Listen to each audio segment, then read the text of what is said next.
Shalom, saudara-saudara terkasih dimanapun Anda berada. Di saat ini saya selaku pelayan Gereja Kasih Bapa di Tanah Papua mengucapkan selamat Tahun Baru 2021. Kiranya Tuhan Yesus memberkati kita semua. Di saat ini kita akan mendengarkan kebenaran firman Tuhan tentang perkataan-perkataan Tuhan Yesus. Dan di mana minggu-minggu yang lalu dan minggu ini kita sama-sama sudah mendengarkan perkataan-perkataan Tuhan Yesus. Di saat ini kita akan mendengarkan perkataan Tuhan Yesus tentang hal kekhawatiran. Sebelum kita mendengarkan kebenaran, mari kita bersatu di dalam doa. Berdoa mulai. Tuhan Yesus, terima kasih di saat hari ini. Kami bersyukur Tuhan bahwa sepanjang nafas yang Engkau berikan di tahun 2020 sama dengan 2021. Kiranya Engkau memberkati kami. Tuhan, berbicaralah bagi kami. Kami akan mendengarkan kebenaran firman Tuhan dan kami akan melakukan sesuai dengan perintah Tuhan Yesus. Roh Kudus, berbicaralah bagi kami. Amin. Saya selaku pelayan Gereja Kasih Bapa di Tanah Papua akan membagikan kebenaran firman Tuhan tentang hal kekhawatiran, di mana di dalam Matius pasal 6 ayat 25 hingga ayatnya yang ke-33. Hal kekhawatiran. Karena itu aku berkata kepadamu, janganlah engkau khawatir akan hidupmu, akan apa yang hendak kamu makan atau minum, dan janganlah kamu khawatir akan tubuhmu, akan apa yang hendak kamu pakai. Bukankah hidupmu itu lebih penting daripada makanan, dan tubuhmu itu lebih penting daripada pakaian? Pandanglah burung-burung di langit yang tidak menabur dan tidak menuar dan tidak mengumpulkan bekal dan lumbung, namun diberi makan oleh Bapamu yang di sorga. Bukankah kamu jauh melebihi burung-burung itu? Siapakah di antara kamu yang karena kekhawatirannya dapat menambahkan sehasta saja pada jalan hidupnya? Dan mengapa kamu khawatir akan pakaian? Perhatikanlah bunga bakung di ladang yang tumbuh tanpa bekerja dan tanpa memintal. Namun aku berkata kepadamu, Salomo dalam segala kemegahannya pun tidak berpakaian seindah salah satu dari bunga itu. Jadi jika demikian Allah mendandani rumput di ladang yang hari ini ada dan besok dibuang ke dalam api, tidakkah ia terlebih mendandani kamu, hai orang yang kurang percaya? Sebab itu janganlah kamu khawatir dan berkata, apakah yang akan kami makan dan apakah yang akan kami minum, apakah yang akan kami pakai? Semuanya itu dicari bangsa-bangsa yang tidak mengenal Allah. Akan tetapi Bapamu di surga tahu bahwa kamu memerlukan semuanya itu. Tetapi carilah dahulu kerajaan Allah dan kebenarannya, maka semuanya itu akan ditambahkan kepadamu. Sebab itu janganlah kamu khawatir akan hari esok, karena hari besok mempunyai kesusahannya sendiri. Kesusahan sehari secukup untuk sehari. Saudara-saudara terkasih, dimanapun Anda berada, hal kekhawatiran ini merupakan perkataan Tuhan Yesus kepada khotbahnya kepada jemaat waktu itu bangsa Yahudi di bukit.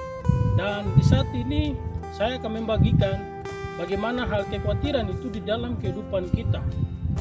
Saudara-saudara terkasih, Kamus Besar Bahasa Indonesia menulis khawatir itu adalah takut, gelisah, cemas terhadap sesuatu hal yang belum diketahui pasti. Jadi kekhawatiran itu kita belum tahu lagi, kita sudah mengalami tentang kekhawatiran. Entah itu tekanan hidup, entah itu beban hidup. Jadi saudara-saudara terkasih, akibat dari kekhawatiran adalah membunuh iman Anda. Itu yang pertama. Kenapa dia membunuh iman Anda? Karena dia tidak bertumbuh. Iman Anda tidak bertumbuh. Kenapa demikian? Karena hal kekhawatiran itu membuat Anda tidak bertumbuh. Hal yang kedua adalah Anda tidak fokus kepada Tuhan, sehingga kekhawatiran itu menguasai Anda, sehingga dua hal itu tidak berkembang iman Anda, tidak bertumbuh iman Anda, dan juga Anda tidak fokus sama Tuhan. Saudara-saudara terkasih, Tuhan Yesus berkata di pasal 25 hingga ayat yang ke-33, berkata demikian, bahwa kita tidak boleh khawatir. Kekhawatiran itu tidak boleh menguasai kita. Kenapa demikian kekhawatiran tidak boleh menguasai kita? Karena Tuhan sudah membereskan di tahun 2000 tahun yang lalu. Tuhan Yesus sudah selesaikan di kayu salib. Di saat ini saya akan membagikan dua hal. Yang pertama, kenapa sampai kita tidak khawatir. Yang pertama di pasal yang ke-33, yaitu carilah dahulu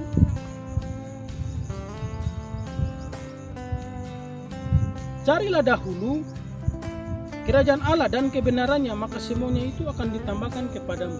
Saudara-saudara terkasih, kalau kita cari kebenaran firman Tuhan, maka semuanya akan ditambahkan. Saya bersaksi di tahun 2020, saya dengan istri saya tidak mempunyai pekerjaan. Dan di saat itu istri saya sedang mengandung. Dan kami memerlukan biaya untuk persalinan istri saya. Namun ketika kami datang kepada Tuhan, terus kami hidupi itu firman berulang kali, pagi, siang, dan malam, kami diproses oleh Tuhan. Dan mujizat itu terjadi, biaya persalinan itu dibayar lunas oleh Tuhan Yesus. Itu merupakan tanda bukti nyata bahwa kita tidak boleh khawatir, bahwa kita harus cari Tuhan yang pertama dulu, baru kita cari yang lain-lain. Saudara-saudara terkasih dimanapun Anda berada, kekhawatiran tidak akan menghantui kita ketika kita cari kebenaran firman Tuhan. Yang kedua, yang harus kita lakukan adalah kita memprioritaskan Tuhan di dalam kehidupan pribadi kita, di dalam kehidupan keluarga kita, dan di dalam situasi pekerjaan kita. Di Filipi pasal yang keempat ayat ke-6 bilang begini, berkata demikian, janganlah hendaknya kamu khawatir tentang apapun juga, tetapi nyatakanlah dalam segala hal keinginanmu kepada Allah dalam doa dan permohonan dengan ucapan syukur. Segala sesuatu kita harus mengucap syukur karena Tuhan tahu bahwa Dia akan melakukan segala sesuatu, entah apapun itu, baik di dalam susah maupun senang. Saya dan istri selalu bersuka cita, bahwa walaupun kami tidak mempunyai pekerjaan, tetapi kami bersuka cita, kami mengucap syukur tentang kebutuhan kehidupan kami hari lepas hari. Tuhan Yesus menambahkannya. Kenapa? Karena kita tahu bahwa kita merendahkan diri di bawah kaki Tuhan Yesus.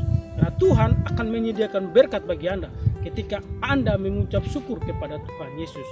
Jadi saudara-saudara terkasih dimanapun Anda, ingat Tuhan Yesus bilang berkata demikian, jangan Anda khawatir tentang hal apapun juga itu. Shalom, Tuhan Yesus memberkati.